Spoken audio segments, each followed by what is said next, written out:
Assalamualaikum warahmatullahi wabarakatuh.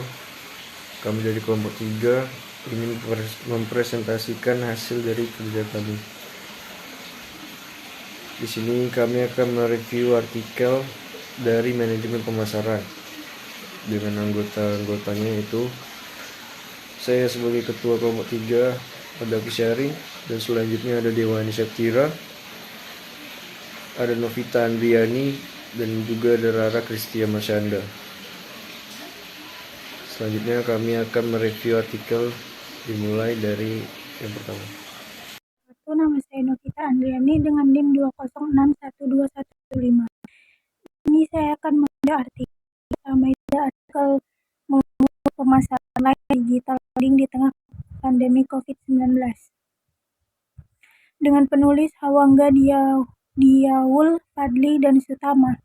Nama jurnal Ekonomi Global, volume 5 nomor 2 2020. Pendahuluan.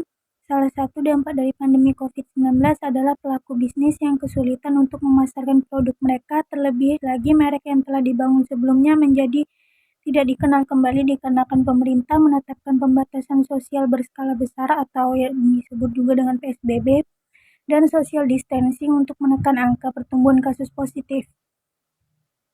Metode penelitian yang digunakan dalam artikel ini adalah penelitian referensi. Menurut Sutama, 2019 penelitian referensi adalah penelitian yang sumber datanya berasal dari beberapa referensi yang relevan, yaitu pengambilan datanya berorientasi pada beberapa referensi yang sesuai. Hasil penelitian dan pembahasan. Yang pertama itu ada analisis online dan digital branding menurut data yang statistik tahun 2019, masyarakat Indonesia yang telah menggunakan pemasaran online hanya berkisar 15,8% dari total keseluruhan. Dan yang kedua, mendeskripsi pemasaran online dan digital branding di tengah pandemi COVID-19. Seperti yang telah kita ketahui bersama bahwa pandemi COVID-19 ini telah banyak menimbulkan dampak terhadap pertumbuhan ekonomi yang ada di Indonesia. Simpulannya, strategi pemasaran online maupun digital branding merupakan strategi pemasaran yang sangat efektif mengingat perkembangan teknologi pada zaman sekarang sudah semakin pesat dan sudah memasuki era revolusi industri 4.0. Keterbatasan penelitian dan rekomendasi yaitu keterbatasan waktu. Penelitian ini dilakukan di tengah pandemi COVID-19 yang dapat membatasi waktu penelitian dan mempengaruhi hasilnya. Rekomendasi, pandemi COVID-19 terus berubah dan dapat berdampak pada cara orang berbelanja online dan digital branding.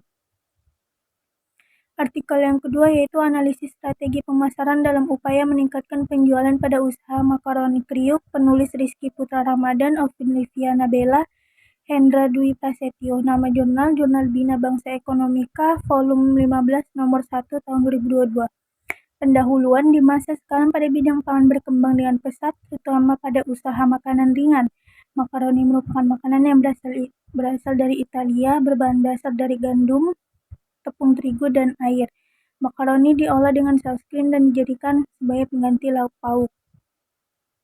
Metode yang dilakukan dalam penelitian ini menggunakan metode pendekatan deskriptif kualitatif. Jenis data dan sumber data dalam menulis artikel ini diambil dari data primer dan data sekunder.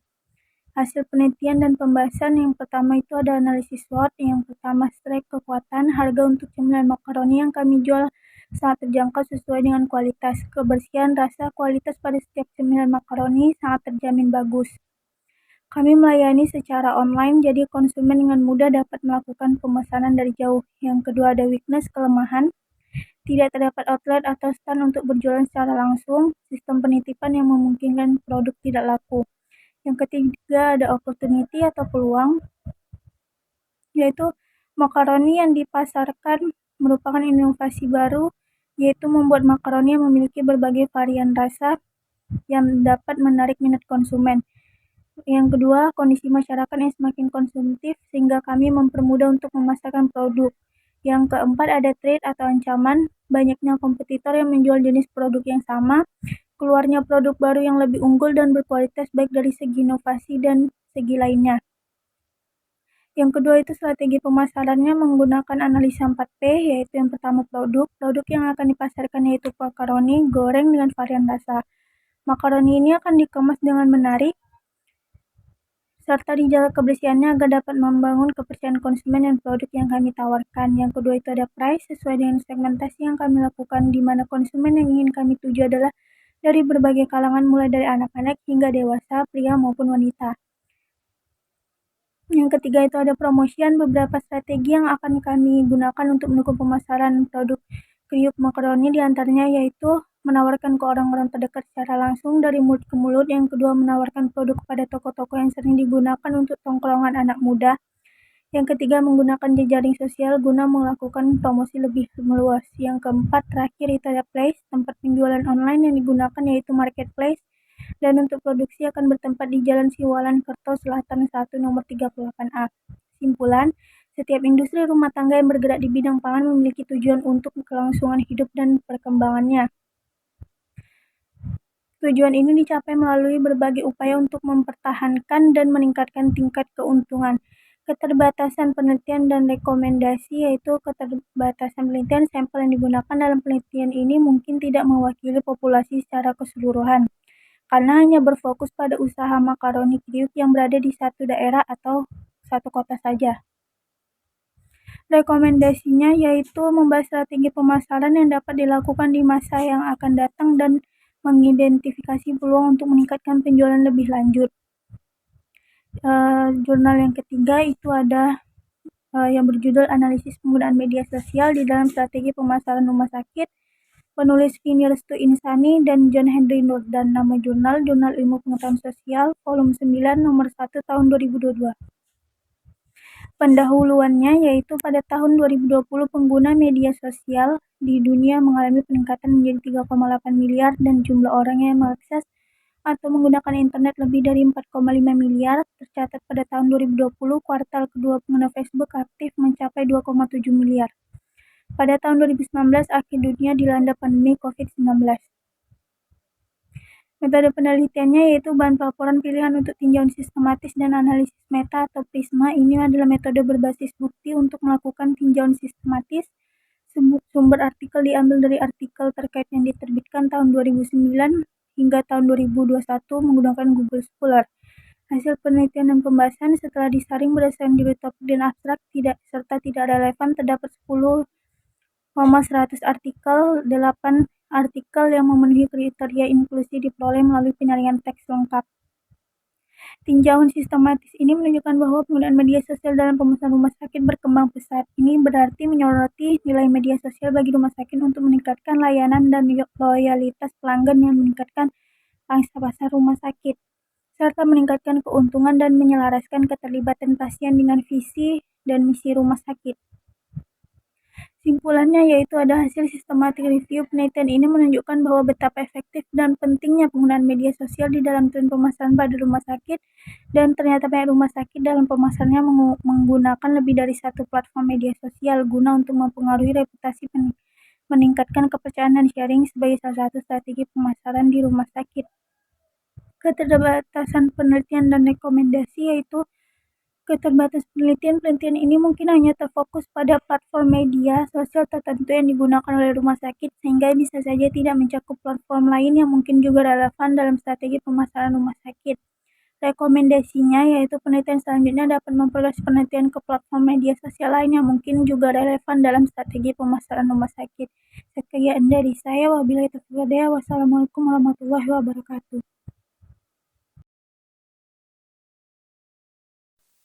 Assalamualaikum warahmatullahi wabarakatuh. Perkenalkan, nama saya Rara Kristia Marsyanda dengan NIM 2061126. Di sini saya akan mereview artikel saya yang bertema pengaruh kualitas pelayanan terhadap kepuasan untuk meningkatkan kualitas nasabah. Penulis I Putu Dharma Atmaja, I Gede Putu Kawiana, dan La Putu Widani Suningrat. Yang pertama itu ada pendahuluan berdasarkan hasil observasi yang dilakukan peneliti di lapangan bahwa terjadinya penurunan jumlah nasabah yang diakibatkan oleh banyaknya faktor yang mempengaruhi nasabah dalam mengambil keputusan akhir, yaitu kualitas pelayanan dan pengaruh dari kepuasan nasabah.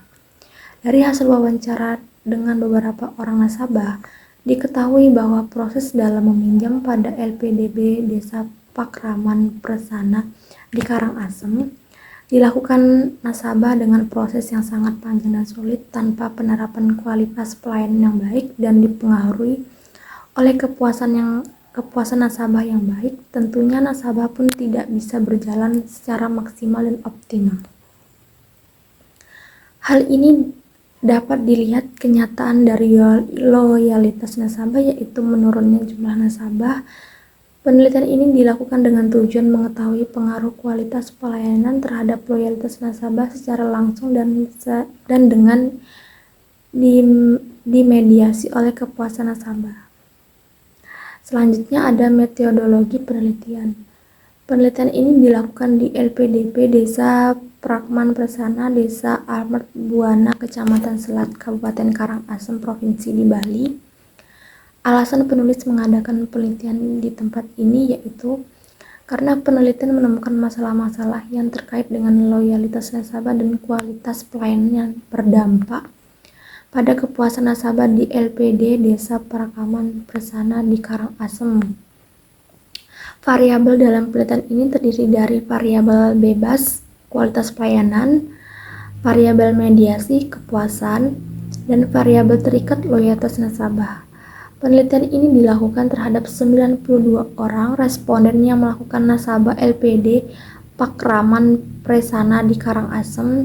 Dari total populasi yang ada sebanyak 1.168 orang nasabah yang tercatat pada tahun 2019. Penarikan sampel dilakukan dengan metode Propoiss sampling. Dengan kriteria berusia dari 17 tahun dan merupakan nasabah tetap pada LPD Desa Prakamman Persana di Karangasem, data yang telah dilakukan melalui penyebaran kuesioner selanjutnya diuji validitas dan reliabilitasnya dan dilanjutkan dengan uji analisis jalur serta uji Sobel untuk menguji mediasi. Selanjutnya ada hasil peneliti dan pembahasan. Hasil penguji instrumen yang ditampilkan pada tabel 1 menunjukkan nilai konvensi korelasi untuk setiap butir item ternyata lebih dari 0,30 sehingga instrumen penelitian dinyatakan valid. Nilai Cronbach S alpha untuk variabel kualitas pelayanan 0,914. Kepuasan nasabah 0,882 dan loyalitas nasabah 0,827 lebih dari 0,60 sebagai syarat minimal reliabilitas instrumen sehingga instrumen dinyatakan reliabel untuk digunakan dalam penelitian. Hasil uji analisis jalur untuk menjawab hipotesis yang tampil pada bab 3 dan 4 dijadikan dasar untuk menetapkan persamaan struktural untuk substruk 1 dan substruk 2. Persamaan struktur dan substruktur 1 adalah M sama dengan B1X plus E dan persamaan substruk 2 adalah Y sama dengan P1X dan P2Z ditambah X2. Simpulan, kualitas pelayanan berpengaruh positif dan signifikan terhadap kepuasan nasabah yang berarti semakin meningkatnya kualitas pelayanan maka akan meningkatnya kepuasan nasabah pada LPD Desa Pakraman Persana di Karangasem, Bali. Kualitas pelayanan berpengaruh positif dan signifikan terhadap loyalitas nasabah yang berarti semakin meningkatnya kualitas pelayanan maka semakin meningkatnya loyalitas pada nasabah di LPD Desa Pakraman Persana di Karangasem. Kepuasan nasabah berpengaruh positif dan signifikan terhadap loyalitas nasabah yang artinya semakin meningkat kepuasan nasabah maka semakin meningkatkan loyalitas nasabah pada LPD Desa Pakraman Desa Persana di Karangasem. Kepuasan memediasi pengaruh kualitas pelayanan terhadap loyalitas nasabah yang artinya kualitas nasabah mampu meningkatkan dari kepuasan nasabah terhadap loyalitas nasabah. Selanjutnya ada keterbatasan peneliti dan rekomendasi. Keterbatasan dalam artikel jurnal yang berjudul Pengaruh kualitas pelayanan terhadap kepuasan untuk meningkatkan loyalitas nasabah menurut review saya terdiri dari 2. Yang pertama, pada bagian abstrak, tidak tercantum metode penelitian. Tingkat pengumpulan data yang digunakan pada penelitian tersebut kurang jelas menurut saya. Yang kedua, ada pada bagian kesimpulan sudah tepat, hanya saja kurang spesifik. Berjudul Pengaruh Dimensi Kualitas Pelayanan Terhadap Kepuasan Pelanggan pada Pelanggan JNE. Penulis Nov Elhan Kri dan Kardinal Pranatal Metrova. Yang pertama ada pendahuluan. Pelayanan di JNE Kota Gunung Sitoli idealnya dapat lebih memikat, bersahabat, cepat, dan akurat. Ini berarti orientasi layanan JNE Kota Gunung Sitoli harus didasarkan pada kebutuhan penggunaan, antisipasi perkembangan teknologi informasi, dan pelayanan yang ramah. Dengan kata lain, mendapatkan penggunaan sebagai salah satu faktor penting yang mempengaruhi kebijakan pada JNE Kota Gunung Sitoli. Maka peneliti terhadap kualitas pelayanan perlu dilakukan dalam upaya meningkatkan kualitas pelayanan dengan tujuan adanya peningkatan mutu. Broto 2020 Pramata dan Riana 2022. Mutu menjadi keunggulan bersaing perusahaan kompetitif dan eduktif melalui pemenuhan kepuasan pelanggan. Apriani dan Suniarti 2017, Binch 2022, Bit A dan G 2018, Hareva dan Hulu 2022, dan Medrova 2021. Kualitas pelayanan dapat dilihat dari segi reliability, kemampuan dan penyediaan jasa untuk memberikan servis yang telah dijanjikan secara akurat dan dipercaya dan diandalkan. Responsif, ketanggapan dalam melakukan layanan, assurance, kemampuan memberikan jaminan layanan, dan empati, kemampuan perusahaan dalam memahami keinginan pengguna, customer, dan tangibles, tampilan fisik layanan. Mengingat pentingnya masalah di atas, maka diadakan penelitian yang dapat memberikan manfaat terhadap kepuasan anggota pada JNE Kota Gunung Sitoli. Selanjutnya ada metodologi penelitian. Metodologi penelitian yang dilakukan dalam penulisan ini adalah data kuantitatif, yaitu data yang diperoleh dari hasil kuesioner yang digunakan skala Likert dan jumlah pegawai Sugiono 2018. Sedangkan data diperoleh dari data primer, yaitu data yang diperoleh dari hasil kuesioner yang diedarkan kepada sampel. Dalam penelitian ini, kuesioner yang disebarkan sebanyak 20 kuesioner yang disebar secara proporsional random sampling dengan sampel 50 pelanggan JNE. Hasil penelitian dan pembahasan. Dari hasil perhitungan uji validat, setiap item atau butir angket sebanyak 16 soal setelah dikorelasi ternyata valid, sehingga penulis dapat meneruskan pengolahan data. Hal ini dilakukan untuk mengecek hasil angket yang diambil oleh responden apakah sesuai dan telah diisi sesuai dengan petunjuk. Dari beberapa definisi tersebut dapat disimpulkan bahwa kualitas adalah unsur yang saling berhubungan mengenai mutu yang dapat mempengaruhi kinerja dalam memenuhi harapan pelanggan. Kualitas tidak hanya menekan pada hasil akhir, yaitu produk dan jasa, tapi menyangkut kualitas manusia, kualitas proses, dan kualitas lingkungan. Dalam menghasilkan suatu produk dan jasa yang berkualitas melalui manusia dan proses yang berkualitas. Selanjutnya ada simpulan. Dari hasil analisa data tersebut, maka penulis dapat menarik kesimpulan peneliti bahwa satu dari perhitungan kuesioner antara variabel X kualitas pelayanan terhadap variabel Y kepuasan pelanggan diperoleh terhitung RxY sama dengan 0,629 jika dikonsultasikan pada tabel harga kritik R produk momen untuk internal kepercayaan 5%, sehingga dihitung ternyata Rihitung sama dengan 0,629 lebih dari R tabel kurang dari R tabel 0,273. Dengan demikian, dapat disimpulkan bahwa kontribus variabel X terhadap Y sangat kuat, yaitu 39,6%. 2. Berdasarkan kriteria penguji hipotesis, ternyata H diterima dan H ditolak. Artinya adanya korelasi kualitas pelayanan X terhadap kepuasan pelanggan pegawai JNE Kota Gunung Toli. Keterbatasan peneliti dan rekomendasi. Keterbatasan manajemen dalam artikel jurnal yang berjudul Pengaruh Dimensi Kualitas Pelayanan Terhadap Kepuasan Pelanggan pada JNE. Menurut review saya, terdiri dari pada bagian abstrak tidak tercantum metode penelitian, teknik pengumpulan data yang digunakan pada peneliti. Yang kedua, ada pada bagian daftar pustaka ada beberapa sumber yang tidak dicantumkan link, sehingga menurut saya itu sangat susah untuk kita ingin cari tahu.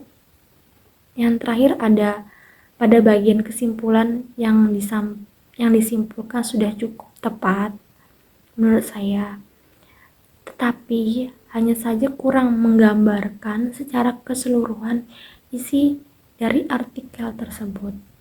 Cukup sekian dari saya. Terima kasih. Apabila ada salah kata, mohon maaf. Saya akhir dengan wassalamualaikum warahmatullahi wabarakatuh. Selanjutnya saya akan mereview artikel dengan judul Pengaruh Relationship Marketing Terhadap Kepuasan Pelanggan dan Loyalitas Pelanggan Koran Kompas di Surabaya, dengan penulis yaitu Lolen Regina Santoso dan Edwi Japarianto. Di sini di artikel ini menggunakan metodologi penelitian jenis penelitian kausal, yaitu peneliti menggunakan pendekatan kuantitatif dengan metode survei kuesioner terstruktur yang diberikan kepada sampel dari sebuah populasi untuk dapat memperoleh informasi yang spesifik dari responden sesuai dengan kebutuhan penelitian. Selanjutnya, hasil penelitian dan pembahasan. Penelitian ini membuktikan bahwa relationship marketing yang dilakukan PT Kompas Media Nusantara memiliki pengaruh yang signifikan dan positif terhadap kepuasan pelanggan koran Kompas. Bentuk pelaksanaan relationship marketing seperti menjaga kualitas isi koran Kompas, pelayanan, serta adanya pemberian bonus dan merchandise yang berkaitan dengan terbentuknya kepercayaan, komitmen, komunikasi, dan penanganan keluhan yang baik terhadap pelanggan koran Kompas mempengaruhi terbentuk atau tidaknya kepuasan yang dirasakan para pelanggan koran Kompas terhadap PT Kompas Media Nusantara. Berdasarkan temuan lapangan ketika peneliti berinteraksi secara langsung dengan responden, pernyataan mengenai perasaan puas akibat dari kualitas koran Kompas beserta bonus dan merchandise yang merupakan bentuk relationship marketing yang dilakukan Kompas terhadap para pelanggannya membuahkan hasil kepuasan dari para pelanggan. Selanjutnya, kesimpulan dari artikel ini yaitu pertama, ada relationship marketing berpengaruh signifikan dan positif terhadap kepuasan pelanggan koran Kompas di Surabaya, yang disebabkan adanya bentuk pelaksanaan relationship marketing yang sudah dilaksanakan dengan baik oleh PT Kompas Media Nusantara. Selanjutnya, ada kepuasan pelanggan berpengaruh signifikan terhadap loyalitas pelanggan tetapi tidak memberikan dampak yang dapat menguatkan loyalitas pelanggan koran Kompas di Surabaya. Dan yang terakhir, ada relationship marketing PT Kompas Media Nusantara memberikan pengaruh langsung yang signifikan dan positif terhadap loyalitas pelanggan koran Kompas di Surabaya. Hal ini juga didukung oleh temuan lapangan peneliti peroleh. Dalam artikel ini memiliki keterbatasan penelitian, yaitu dalam proses pengambilan data, informasi yang diberikan responden melalui kuesioner terkadang tidak menunjukkan pendapat responden yang sebenarnya. Hal ini terjadi karena kadang perbedaan pemikiran, anggapan, dan pemahaman yang berbeda tiap responden, juga faktor lain seperti faktor kejujuran dalam pengisian pendapat responden dalam kuesioner. Rekomendasi untuk artikel ini yaitu diharapkan adanya tambahan variabel lain yang mungkin juga mempengaruhi banyak hal dalam penelitian ini. Selanjutnya, mereview judul mereview artikel dengan judul Pengaruh Kualitas Pelayanan, Promosi, dan Harga terhadap keputusan pembelian pada toko online Lazada di Cikarang Selatan, dengan nama penulis yaitu Hafid Usman dan Kuat Rianto. Dalam artikel ini menggunakan metode penelitian yaitu kuesioner dan observasi. Skala pernyataan yang digunakan adalah skala Likert. Skala Likert adalah skala yang digunakan secara luas yang meminta responden menandai derajat persetujuan atau ketidaksetujuan terhadap masing-masing dari serangkaian pernyataan mengenai objek stimulus yang dalam pengukurannya setiap item. Skala mempunyai bobot 1 sampai dengan bobot 5 skala Likert. Selanjutnya hasil penelitian dan pembahasan. Berdasarkan hasil penelitian antara harga dengan keputusan pembelian, maka dapat disimpulkan bahwa tidak terdapat pengaruh yang signifikan antara harga dengan keputusan pembelian pada Indomaret di Kecamatan Lumajang.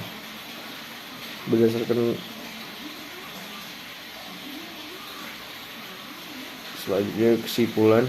Berdasarkan hasil penelitian yang telah dilakukan dapat disimpulkan sebagai berikut.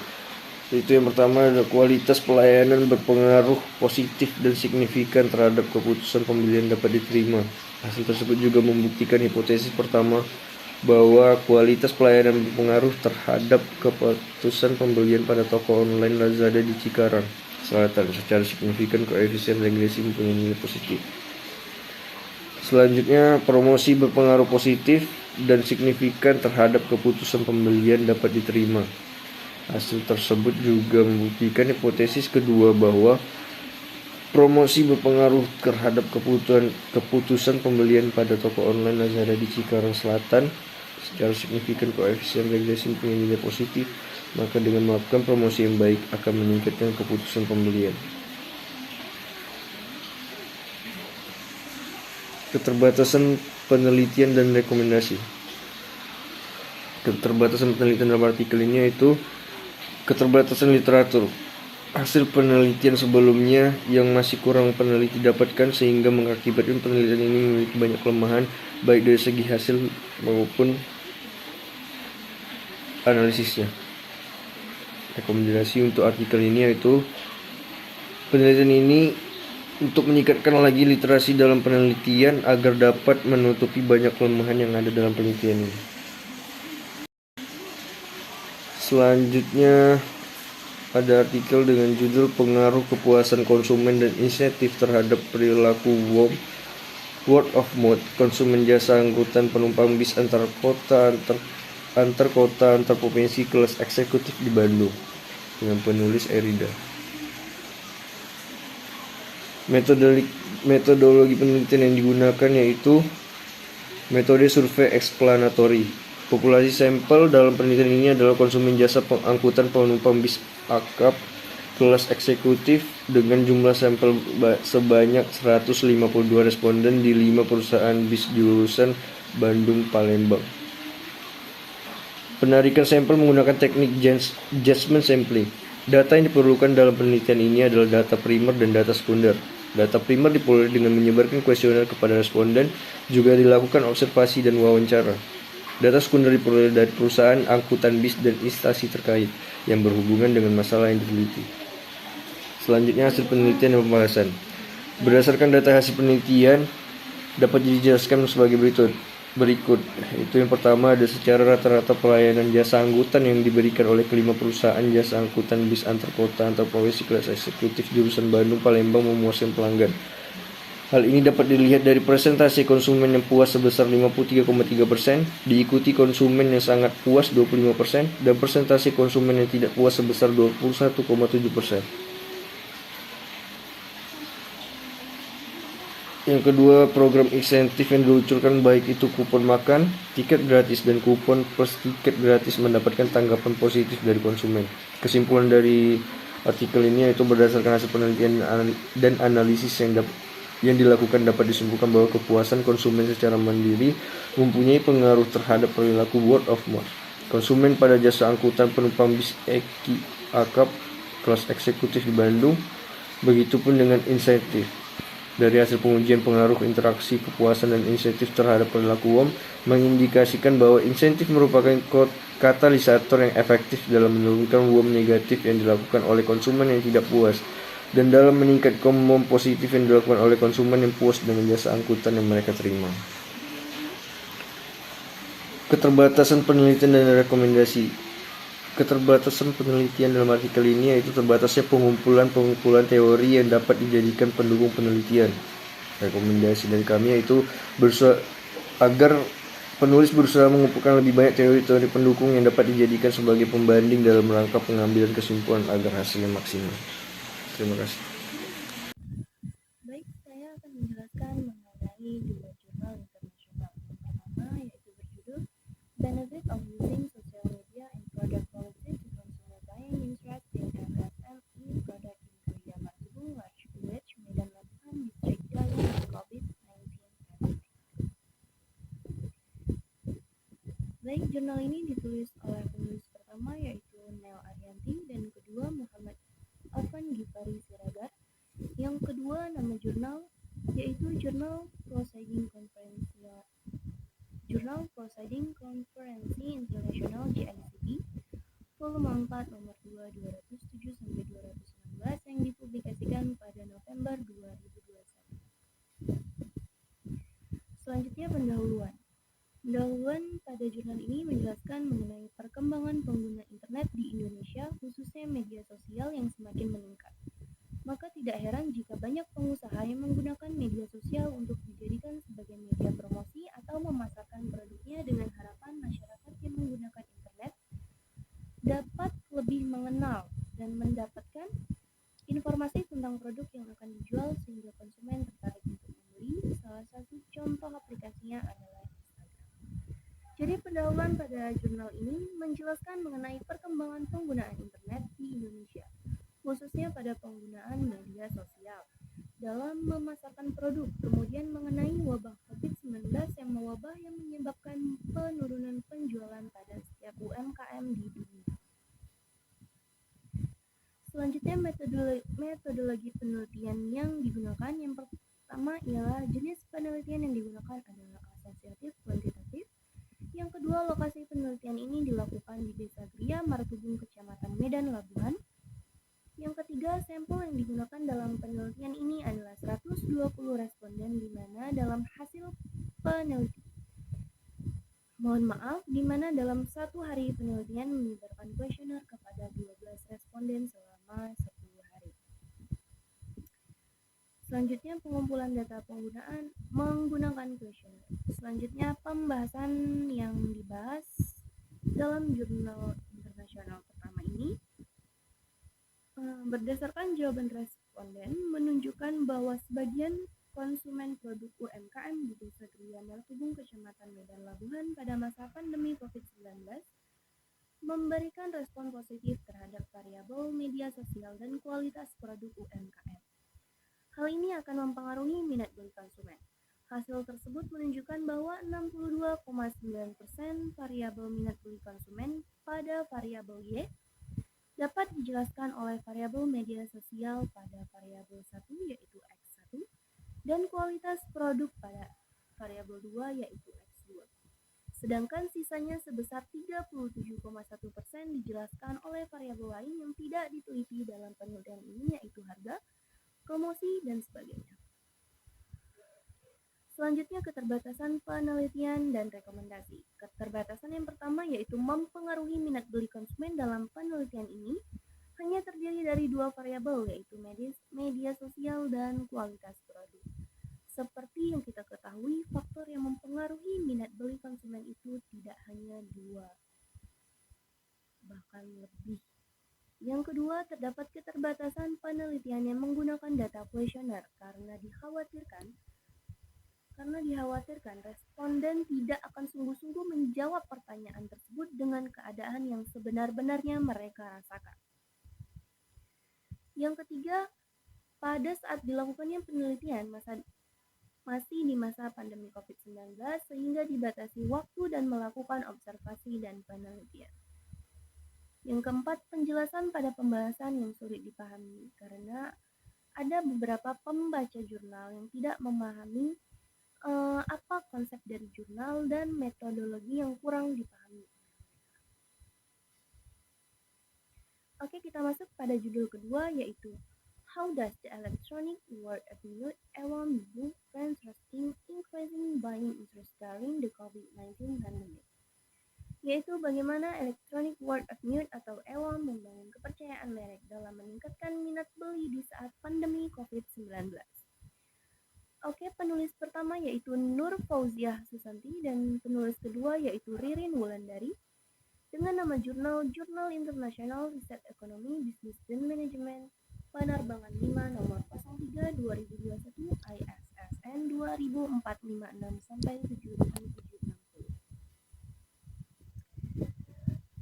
Oke, pendahuluan yang dijelaskan dalam jurnal kedua yaitu pemasaran yang dilakukan secara online atau lebih dikenal dengan digital marketing, salah satunya melalui media sosial yang dimiliki oleh para pelaku usaha di era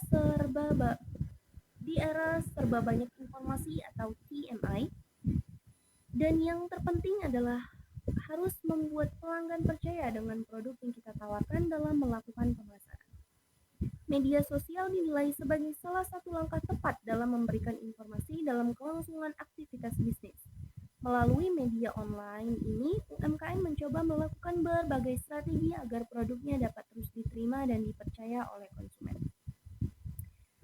Kepercayaan pada dunia digital membangun kepercayaan terhadap merek produk dan mendorong minat beli dari pelanggan. Media sosial sekarang menjadi saluran yang relatif sangat baru dalam melakukan pemasaran di era 4.0. Oke, pendahuluan yang dijelaskan oleh artikel kedua ini menjelaskan mengenai penggunaan digital, apa itu digital marketing, dan manfaat penggunaan digital marketing selama masa pandemi COVID-19. Metodologi penelitian yang pertama yaitu penelitian bersifat kuantitatif. Sampel diambil sebanyak 139 responden dan data diperoleh dengan kuesioner responden yang diamati dalam penelitian ini terdiri dari 139 responden yang tergabung dalam grup WhatsApp sebanyak 67,3% adalah wanita. Keempat responden sebanyak 35,4% mewakili usia di atas 46 tahun di mana pengguna media sosial WhatsApp sebesar 98% pada saat ini. Hasil penelitian dan pembahasan yang dibahas melalui jurnal kedua ini yaitu hasil penelitian ini didukung oleh penelitian sebelumnya dari Wolny dan Mutler 2013 yang menemukan bahwa pesan instan atau EWA mengacu pada produk dan layanan tertentu. Ketika produk UMKM dikemas dengan benar dan menarik, konsumen akan dengan mudah mengenalinya dan memberikan kepercayaan dengan benar dan menarik. Pesan positif dari pemasar sebagai pelaku UMKM saat mempromosikan produk ke dalam kelompok akan sangat mempengaruhi tingkat kepercayaan konsumen, sehingga mengolah pesan dengan baik dan memberikan rasa aman dan nyaman dalam bertransaksi melalui kelompok masyarakat sangat diperlukan agar konsumen yang dengan produk dibutuhkan. Ini akan menciptakan nilai tambah bagi produk sendiri dan kepercayaan terhadap produk dapat dibangun secara otomatis di grup melalui pesan EWA. Oke, kesimpulan penelitian ini menyimpulkan bahwa electronic word of mouth atau EWA terbukti berpengaruh positif signifikan terhadap minat beli konsumen terhadap produk UMKM di masa pandemi COVID-19. Hasil penelitian menunjukkan adanya pengaruh positif antara kepercayaan merek yang dibangun melalui pesan singkat online dari mulut ke mulut atau electronic word of mouth, artinya semakin banyak pesan positif yang disampaikan oleh pelaku UMKM yang diperoleh dan dirasakan oleh pelanggan yang akan meningkatkan kepercayaan terhadap merek tersebut. Oke, kita masuk ke terbatasan penelitian dan rekomendasi pada jurnal kedua. Penelitian ini merekomendasikan agar peneliti selanjutnya menambahkan variabel lain agar dapat menambah informasi yang konstruktif bagi pengusaha kecil dan menengah, khususnya dalam menyusun strategi pemasaran pasca pandemi COVID-19. Yang kedua, penelitian hanya terbatas di wilayah Jakarta Barat dan beberapa komunitas UMKM. Jadi diharapkan peneliti selanjutnya dapat memperluas penelitian. Yang ketiga, Diharapkan peneliti selanjutnya dapat memperluas cakupan wilayah dan kabupaten lain serta menambah variabel tambahan yang dapat menciptakan nilai tambah dalam pemasaran produk UMKM. Baik, sekian dari presentasi kelompok kami. Saya mewakili seluruh anggota kelompok mengucapkan wassalamualaikum warahmatullahi wabarakatuh.